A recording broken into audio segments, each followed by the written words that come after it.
59.5 million people are forcibly displaced in the world right now. 19.5% of those are refugees.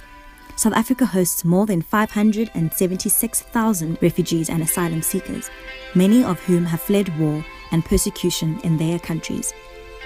The refugee crisis is a global issue that needs to be addressed, and we don't need to look too far to find a place where we can help. We set out on a mission to research the refugee situation in Cape Town, South Africa, to find out how we could help these individuals who have been through so much already.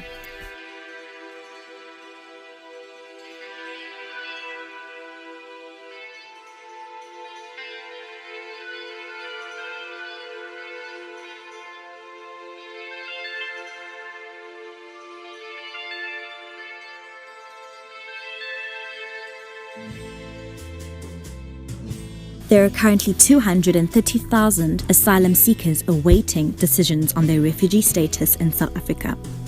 South Africa also has the highest rate of rejection, amounting to 81% of the applicants submitted to the Department of Home Affairs. Without this documentation, asylum seekers and refugees are barred from accessing jobs, bank accounts, education, healthcare, housing, and other services. It's World Refugee Day today, and South Africa has just been commended by the UN for its treatment of refugees and asylum seekers. This comes just a month after this country scored one of the lowest ratings for welcoming refugees and asylum seekers into the country. An asylum seeker is the person who has just come into the country and is also wanting to apply for asylum. Asylum is an asylum seeker is somebody who is fearing from their own country, be it political reasons or maybe because of their sexual orientation or because of their religion. That's an asylum seeker. Yeah. And when the person comes into the country, they're given asylum seeker first. Then before they are recognized to be a refugee. Yeah. But unfortunately for us, we had to stay about 4 years before they could recognize us as refugees. But now they are also trying to fast track the process. You find when a person comes into the country, then they apply, then after some years, then they reject them or they tell them if they qualify to be a refugee. Yeah. Yes. And also it doesn't mean that if a person is rejected, they also have they are supposed to be given time to appeal the process to do the appeal. And you find when they are rejected, there are mostly two types of rejection. There's a manifestly unfounded and also there's an unfounded. So there's a manifestly unfounded and a founded. Unfounded. Unfounded, yes. Okay. With an unfounded, with a manifestly, let me start with a manifestly unfounded. And manifestly unfounded, it means that maybe the reason which the person claims to be didn't qualify. Yeah. Yes. And so the person is given 14 days to do the submissions.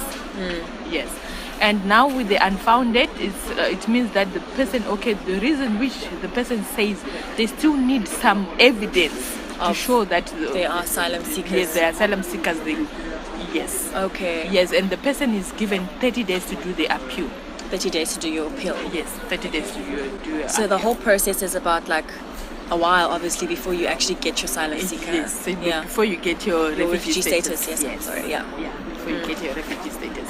But now I think they are trying to speed up that process. And like us who came in 2004, when we came in 2004, we had to wait until 4 years. You also tell us about your process when you came to South Africa and why you came and how the process of you getting your refugee status. Okay, with me, I was affected in Zimbabwe, be it politically, and also with the church which we belong to, and also with the nature of my work which my father was doing, and also with the father of my son. You know how it went with the land invasion. My father of my son was a white person, so it really affected me too badly. Wow. Each and everywhere I was affected by it, and it was really difficult. Asylum seekers in South Africa originate mainly from Congo, Rwanda, Pakistan, Zimbabwe, and Ethiopia. Asylum seekers apply for asylum for fear of persecution in their countries. A refugee is an asylum seeker who has had their application approved. In 2015, South Africa hosted more than 576,000 refugees and asylum seekers. We're at the refugee centre in Cape Town. We've been here since 6:30 and it's now 10 and the line has not moved much and it just keeps getting longer, as you can see.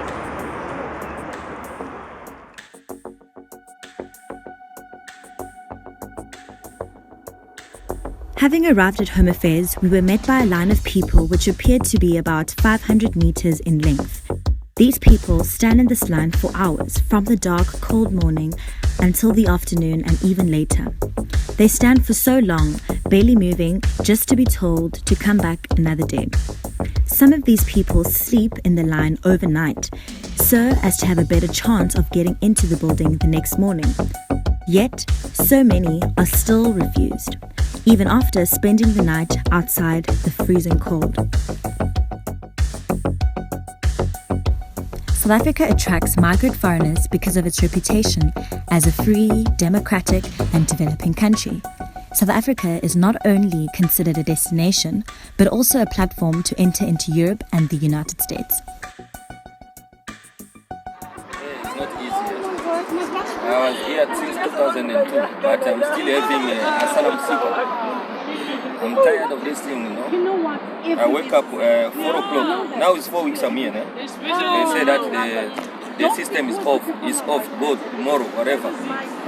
Check. I'm still having asylum seeker, so I'm really tired. Life is not easy here. It's cold outside. And since 4 o'clock I'm here, it's cold. Just imagine. Check the children out there. People are suffering here. You can see the queue yourself. So things are not easy, really. We are really feeling like we are ignored. Yeah. And is that the biggest problem that you face living in South Africa? Is getting the documents? Yeah, getting the document, and then when you are getting the document, no job, no salary to pay the rent. Hey, it is a problem. Yeah, really, we are facing a lot of problems. Yeah, sometimes we can just. There's a lot of things. Xenophobia also is there. People hate you for nothing, just because you are a foreigner. You see, hey, so this life it's not easy.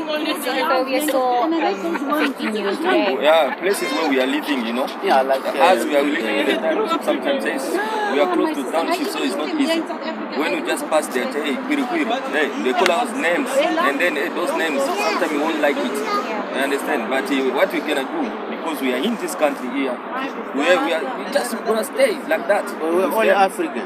This is Africa, not American. So we all blessed. So must be together, united.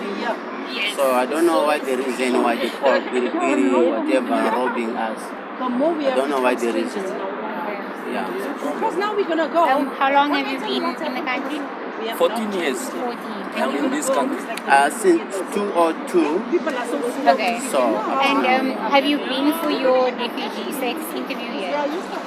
Yeah, I've been there, but there's a problem also. You can see my paper, appeal. And when you went for the interview, what kind of questions did they ask you?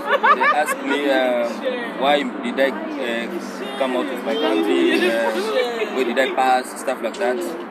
Yeah. How long ago was that interview? Sorry? How long ago did you do that interview? It's a long time now. Now it's something like 4 years now. But now when I did the second one, now they reject me. So you've been to 2 already? Yeah, this is the second one, but they said that they don't want me. And now I'm coming with the appeal paper here to see what they're gonna do. So Why did they refuse it? yeah, Why did they refuse? that's why I'm here. This is the appeal paper. I'm to show them today. I was at the police station. They put the stamp. Yeah, now I'm going to see what they're gonna do, but I'm really tired. Yeah. And when I was coming to the 4 o'clock, I wake up to come take the taxi to come here. Hey, they nearly robbed me today. You see? Yeah, because to get this queue, I was here since 5 o'clock, but check the queue. It means there's some people who are sleeping here. They were sleeping here. You can see the queue now. Till there. Up to now, no Green point. save us. The queue is going to green point. So people are sleeping here. I met people. I was there 5 o'clock, but the people were already there. So it's not easy. A large majority of refugees want to speak about the poor circumstances that they are going through, yet when asked to be on camera, they declined out of fear. They indicated that they did not want to be caught talking on camera, as the authorities might see this and intervene adversely in their documentation process. I feel very dejected because I know I don't have a life if I go back home. The only hope for me was here, and I'm used to the life here. So yeah, I found hope here. I was able to study. I was able to do a few things, improve my life, live the way I'd never lived before. So That's good. I'm happy to hear that. What did you study? Did you study before? Or? yeah, before I came, I had a few papers. I had a diploma and the first degree. Then I went on to do another degree with UNISA. What degrees are those? Applied linguistics. Linguistics. Okay. Right. And then what job are you doing today? I can't get a proper job, so I'm doing some adult education programs with a private company, but you find that you work 3 months, then you're off, maybe for 2 months, 3 months, then you work again 2 months, 1 month, maybe 5 weeks. Many of the refugees have to take days off work to get their documentation sorted, and due to this, many of them are not able to maintain long-term employment. This is incredibly frustrating, as the process is repeated every 4 to 6 months, depending on how long their asylum seeker documentation lasts. They're doing the best. I appreciate what they're doing, but sometimes if you have to come 3-4 weeks, like we are in the 3rd week now, and we are being told you come back. Yeah, if they could just speed up the processing of papers so that once you lose in 2010, for instance, I lost a job because of coming here. I was in a school, and the principal said, no, I cannot keep you if you keep going there and being absent, and you don't have the paper, so I cannot keep you. Yeah, Can you imagine? That is dejecting, yeah? Very, those are some of the challenges that I told you. But as time goes on, you learn to live with it and expect it almost. Do you have any physical ways that they can fix this problem in terms of your documentation? What would make it better for you? I think if they could maybe the time ticket, like now I'm missing a day at work today, so maybe the time ticket to renew the papers, like the service, if they could just improve the service and maybe allow us to apply for other papers which are not necessarily asylum papers. Okay. So just a quicker way.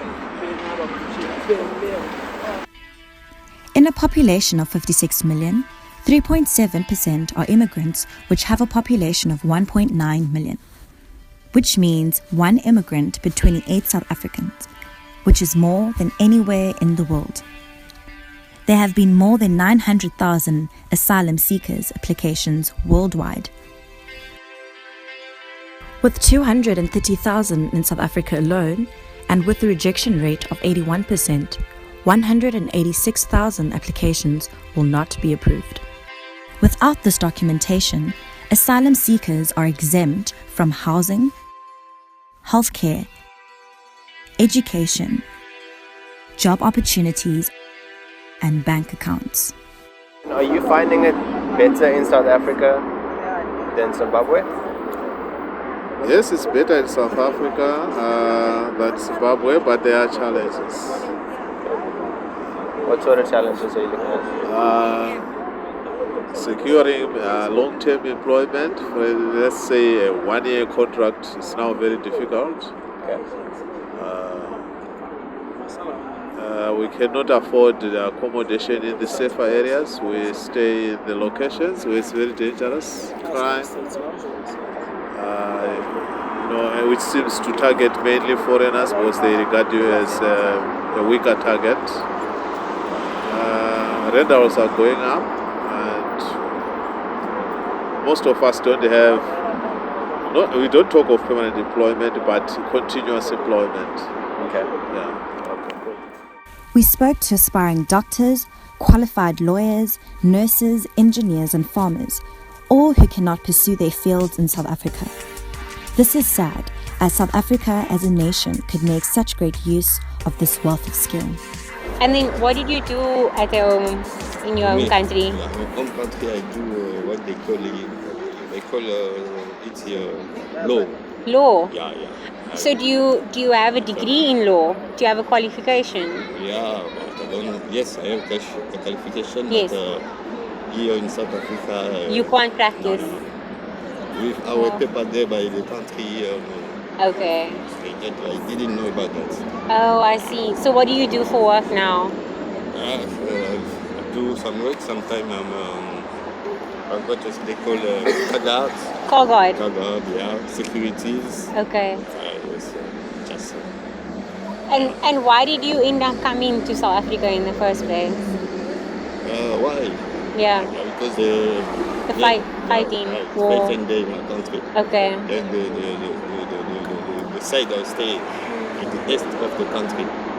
Until today, the people still fighting. Yes. That's how we fight. Okay. And would you say that you have a better life here in South Africa in comparison to what you had in your home country? Yeah, I think so, yeah. Okay. Just because there's no fighting here. Yeah, just there's no fighting, and I see the people are free. Okay. So How do South Africans treat you? How are they towards you as a refugee? No. In South Africa, I don't know what to say about that, but I'm still here. Just let you see. Now we come here just for the papers. Yes. What do you see your life like within the next 5 years? Still doing the same car guard and security work? I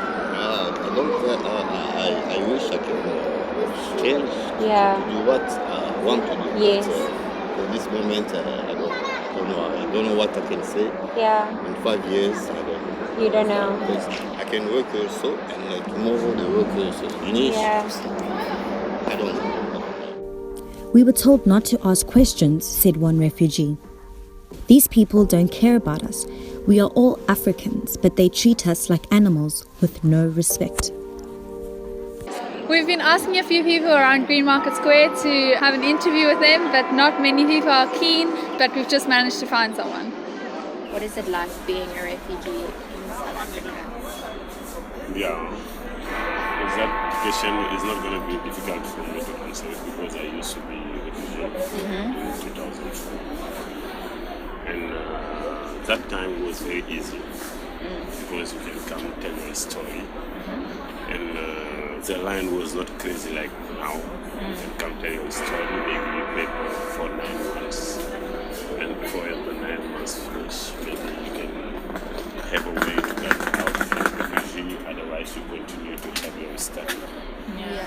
But right now, it's very difficult because when you go there, you have to wake up. Maybe sometimes if you don't sleep there, you have to wake up 3 o'clock or 4 o'clock at night.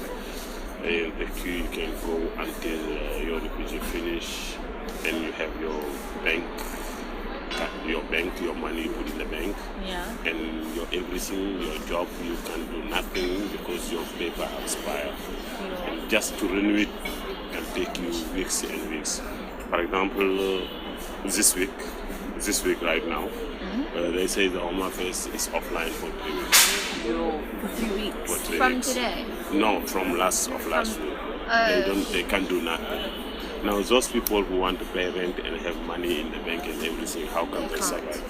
They can't. Every day you go, you say you are offline till 1. And how long did it take you to become a resident? It's up to the history you give it and what problem you have to be a refugee. For example, maybe it can take you years 3 years to become a permanent resident. Until then, do you have to review your papers? Yeah, review the papers. That is a Home Affairs office to review the things. Okay. Sometimes it's taking time also. Yeah. It's taking time. And, If they was find a way to make the things shortly, it's going to be better for all of us. Yeah. And where are you from and how did you travel to here? What made you leave your place to here? No, you know, in Africa, we know it doesn't have nothing to hide. Everyone is looking for a better place to work and to try to get a living. For example, if Zimbabwe was not like that, people used to be stable in their country and the economy is up and people used to make a lot of money. But the time they started struggling because of that, you see so much Zimbabweans here. If their country go well again, they don't need nothing here, they go back home. For example, I give you an example of Angola. Angola used to be very bad. They used to work here with me, work here. Now to find Angolan people in the street to work is not easy because their country are getting better. They go back. That is it. Even right now, I'm in South Africa. If I find something better in the better world, in the better someplace where I'm going to move out. When asked about the documentation of getting into the Home Affairs building, the word luck is used quite often. If you're lucky, you'll get in. If not, you must come back tomorrow. It seems as if there's a massive lack of motivation by the staff inside the refugee reception office in Cape Town, as it is a common complaint that staff members are slow, disrespectful, insufficient, and time-wasting. This must be terribly frustrating for refugees, especially since they have to stand outside for days at a time, waiting to get a chance to be attended to. So what do you do for work here in South Africa? In grocery store. Okay. Grocery store in location there. Okay. Swaziland border. Okay. In Mpumalanga. Okay. You from Mpumalanga? Yes, from Mpumalanga. Maybe you hear name of Aziview.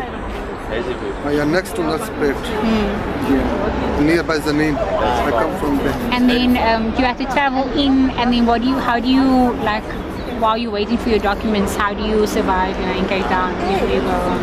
I don't have another option. Okay. You see, if I'm not going to come to extension and immigration gonna give us trouble, even they have a tough immigration, they come for checking. If my document is going to be expired, they're gonna arrest us. Okay. You see, so I don't want to go back. Yeah. I want to stay here, I want to work here, I want to live in South Africa. See, so when we come here, we come with heartbeat. Yes. Yeah, I don't know what's gonna happen. So early in the morning, sometimes 4 o'clock, sometimes 6 o'clock, we are here. They don't care about us. We are sitting in the boat, we are staying in the cold. No. They're just chilling inside. Even if we get inside, they're making gossip on phone. Simple. That are offering the prize. Yeah, it's Bangladeshi people, some of them from Bangladesh, some of them from another country, I don't know. Even Pakistan as well. And they have people don't do this. they have connections inside that they can use to get your papers. They just tell us, give us your file number and the direct send inside. I don't know. Afterward they call us inside. And how much are they asking for? 1.5. 1.5. One thing, even no less than 1 cent. And how much are you paying to travel here to Cape Town and then go home again? Last time when I came, I spent my money over to 3,000. Now almost it's gonna be cost over to 3,000. Okay. So sometime I don't have. Actually, last time I did pay. Last time you paid the brown to get your papers. Last time I did. And then was that quite efficient? Did you get your papers immediately, or how long did you have to wait once you paid the brown? If I'm going to make a deal with him, after a few minutes, I go inside.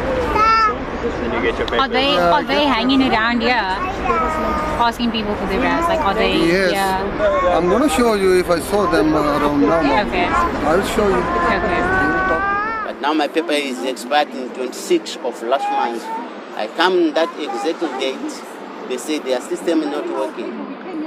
come next week. I come again. They said the system is still the same thing, not working. 3 times I come here, and then now it's 4th time now. I'm here. So they said the system is working, but not yet taking people. As you can see, more people here. No one goes in, and no answer, no tell people what is going on inside. Yeah. And there's another problem. Me, I'm staying in Bloemfontein.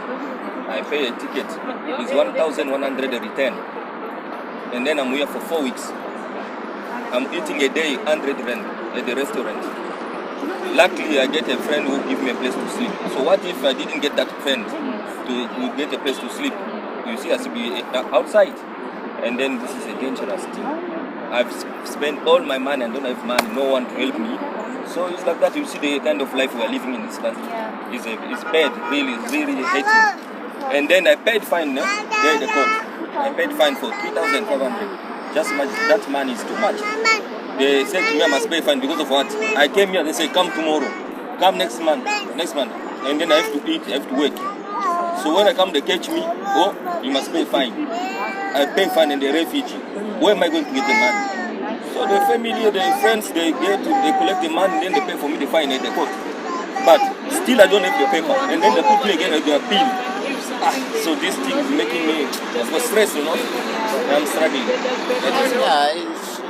My permission is to stay with my family happy, you know. Yes. So to stay with my family happy, you needed to have a good paper and good signature. Yeah. So if you don't help me, I'm only one working. So where I'm working is street. I'm working with the BP. So they need always my paper and date, you know. Yeah. So when they give me like tomorrow is going to be difficult now. South Africa has a liberal asylum legislation that incorporates all basic principles of refugee protection, including freedom of movement, the right to work, and access to basic social services. The government of South Africa supports international efforts to protect and assist refugees and asylum seekers by providing them with access to health facilities, schools, and social services. I'm a student in my last 2 years now in high school, going to university soon, and I got a problem with this. My thing is expiring in like 2 weeks full time, so I came like before time in order to sort my things out because school starting next week Monday. Yeah, I don't want to waste some time over here while the school is going. And yeah, there are some few problems and issues that we're facing over here, like the people coming on a daily basis where they're struggling to find what they're looking for, but then it's difficult because they tell you to come back like next week, and you can't just give up your work every day. Yeah. Like some of our people, they make day-to-day kind of money. So if you leave one day, then it means you are losing out something. So that's why I say the people can't come here every day. They need to get what they're looking for. And without it, I mean, what are we? We need that papers or whatever it is, the IDs, the passports. What kind of things can't you do without your ID and documents and stuff? Myself concerned, I'm going to varsity like a year now. So I'm thinking if I don't have that, then how am I supposed to get into varsity? And even the paper alone cannot help me, so I need something more, something to prove that I'm a refugee and I'm able to get myself into varsity and get the education that others can. So I'm still deciding whether I will ask them about it, but I'm working on it. Did you come down with your parents? I came down with my parents about 6 years ago. Okay. So I've been studying here ever since. I was here for a while. Okay. And that's the only problem that I can actually say. It's just that you have to come over and over, and you're not actually getting what you need. The thing probably expires in 2 years, so you have to come over again and again. And sometimes they give some of the people about a month. So for every 1 month, then you just have to come back and get yourself checked up. That's all. You have to give up days of work or class or whatever. Yeah. And it's not like you get it on the first day that you come back, so you have to come back about 5 days or so, which means you'll be losing off over there, but that's how it is for them.